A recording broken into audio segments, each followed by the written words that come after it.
तो ऐसा नहीं होता भाई, जैसा घर आप बना के बैठे हो सकता उससे भी अच्छा। कहाँ से आते हैं ऐसे लोग, क्या सोच रहती है इनकी गाइस, किस बात का घमंड रहता है इन्हें? क्या दिल्ली और गुड़गांव में ऐसा ही होता है? थोड़ा तो सोचना चाहिए। Hi everyone, Radhe Radhe and welcome back to my new vlog. तो गाइस कैसे हैं सभी? उम्मीद है सभी लोग स्वस्थ मस्त और अच्छे होंगे। मैं तो केवल यही उम्मीद कर सकती हूँ, ईश्वर से प्रेयर कर सकती हूँ, प्रार्थना कर सकती हूँ कि आप लोग, जितने लोग भी मुझे देखते हैं, जितने लोगों ने भी मेरा चैनल सब्सक्राइब कर रखा है या फिर जिन्होंने नहीं भी कर रखा है, जो भी मुझे देखते हैं, सभी लोग स्वस्थ रहें और अपने जीवन में आगे बढ़ते रहें, मस्त रहें।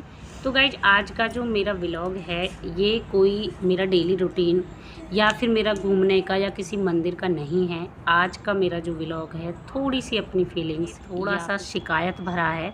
तो गाइज मैं रहती हूँ नोएडा में रेंट पर, यहाँ पर गौर करिए, रेंट पर। मेरी प्रॉब्लम ये है गाइज, जो मुझे लगा है कि यहाँ के जो मकान मालिक हैं, या फिर ये कहिए सब नहीं, मैं सबके लिए नहीं कहूँगी, स्पेशली ये मेरा अपना ओपिनियन है। पता नहीं आप लोगों को सही लगे नहीं लगे, वो एक अलग बात है। मैं उसके लिए पहले ही सॉरी बोलती हूँ, क्योंकि ये मेरा अपना है और हर किसी के लिए नहीं है।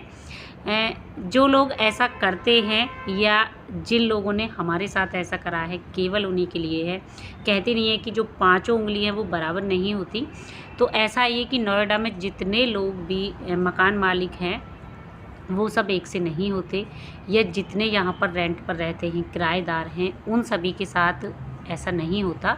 कुछ मकान मालिक बहुत अच्छे भी होते हैं, जो अपनी फैमिली मेम्बर की तरह किराएदारों को रखते हैं, लेकिन कुछ मकान मालिक इतने बदतमीज़, यहाँ मैं शब्द यूज करना चाहूँगी, इतने बदतमीज़ रहते हैं कि उन्हें पता ही नहीं है कि इंसानियत भी कुछ होती है। तो हम जहाँ पे रहते हैं, यहाँ के जो मकान मालिक हैं बहुत अच्छे हैं गाइज, क्योंकि किसी के बारे में बेवजह नहीं कहना चाहिए। मुझे ऐसे लग रहा है कि जो यहाँ के मकान मालिक हैं, वो पता नहीं गाइज रेंट वालों को कुछ समझते ही नहीं है। मतलब उनके मन में एक ऐसी धारणा बनी हुई है, या फिर कहिए कि वो ये सोच के बैठे हैं कि जो इंसान आ रहा है बाहर से, आपके यहाँ रहने आ रहा है, उसका कुछ नहीं है, जबकि ऐसा नहीं है। ये थॉट अपने दिमाग से निकाल दीजिए। जो भी यहाँ रहने आ रहा है, उसके गांव में बहुत कुछ होता है और आपको उसके बारे में नहीं पता। ये भी हो सकता है कि आपसे ज़्यादा प्रॉपर्टी वो अपने शहर, अपने गांव में लेके बैठा हो, लेकिन इनके दिमाग में एक यही लगा रहता है कि हम मकान मालिक हैं, ये किराएदार है।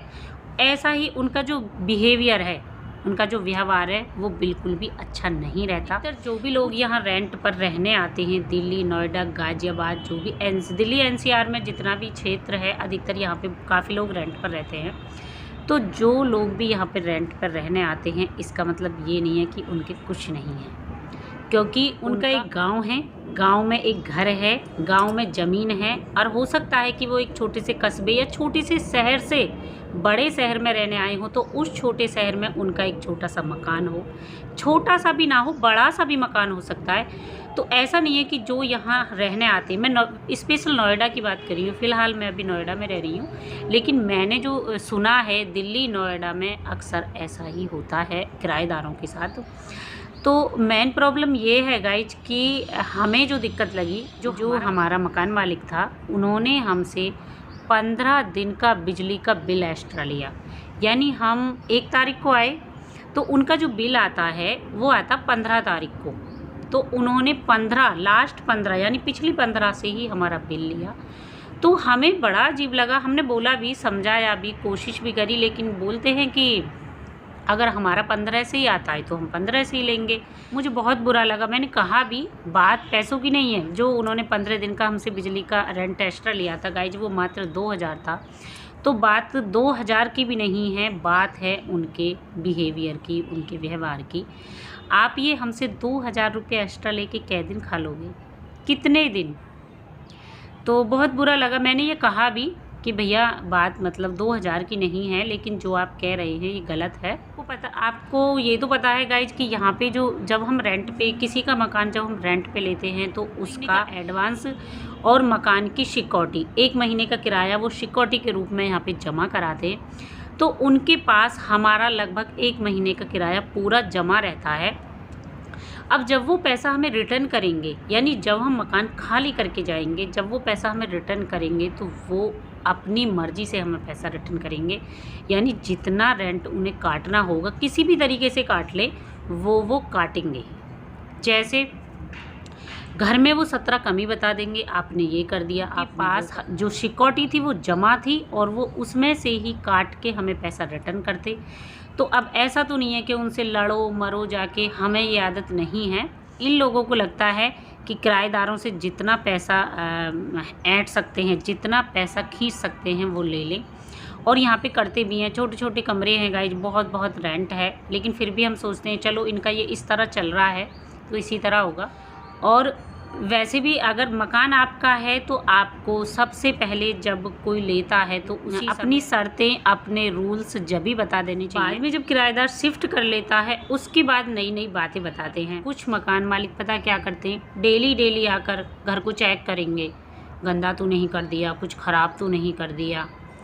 क्या पैसा नहीं दे रहा, वो रेंट दे रहा है वो आपके मकान का, तो इसका मतलब ये नहीं है कि आप उसे रोज़ रोज़ आके डिस्टर्ब करोगे। तो ये गाइज मुझे बिल्कुल भी अच्छा नहीं लगा कि ये लोग, पता ना इनका व्यवहार कैसा है और इन लोगों को ऊपर वाले का डर है या नहीं, या फिर इनके दिल है या नहीं, क्या पता। और पता वो अपनी मनमर्जी करते भी क्यों हैं, क्योंकि उनके पास 1 महीने की सिक्योरिटी जमा होती है। उसी पैसे में से वो काट के आपको रिटर्न करेंगे। उन्हें बड़ा दर्द लगता है वो पैसे वापस करते हुए।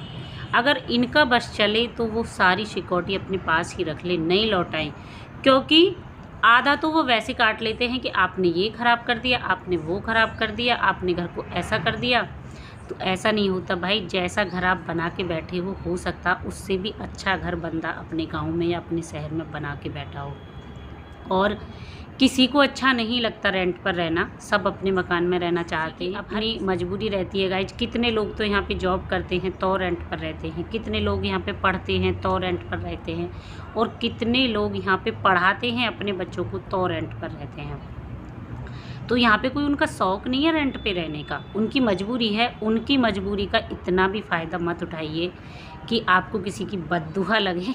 देखिए मुझे तो ऐसा ही लगता है कि किसी का दिल नहीं दुखाना चाहिए। जितना आपका रेंट बनता है आप उतना लीजिए, लेकिन किसी को बेवजह परेशान मत कीजिए। बिना मतलब की जो ली हुई बद्दुआ होती है वो बहुत भारी पड़ती है, तो किसी को भी इतना परेशान नहीं करना चाहिए। और नोएडा, दिल्ली या फिर कह लीजिए गुड़गांव या गाज़ियाबाद, बहुत पब्लिक है इन क्षेत्रों में जो रेंट पर रह रही है। लेकिन मैं फिर भी मैं यही कहूँगी कि हर मकान मालिक एक सा नहीं रहता।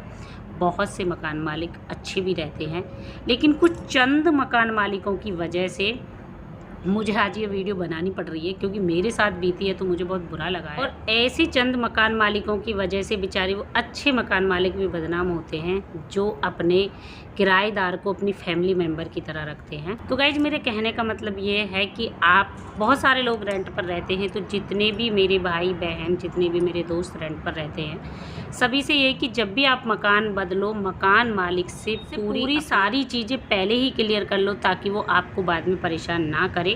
अगर मेरी इस वीडियो से, मेरी इन बातों से किसी को ज़रा भी प्रॉब्लम हुई हो तो गाइस सॉरी, मैं माफ़ी चाहती हूँ। लेकिन फिर भी मैं यही कहूँगी, मेरे जो ये शब्द हैं केवल उन मकान मालिकों के लिए हैं गाइस जो ऐसा करते हैं। तो कृपया कोई भी पर्सनल ना ले, क्योंकि बहुत सारे मकान मालिक बहुत अच्छे हैं। तो चलिए गाइज मिलते हैं अपनी नेक्स्ट वीडियो में। जब तक के लिए सभी को Radhe Radhe and bye bye.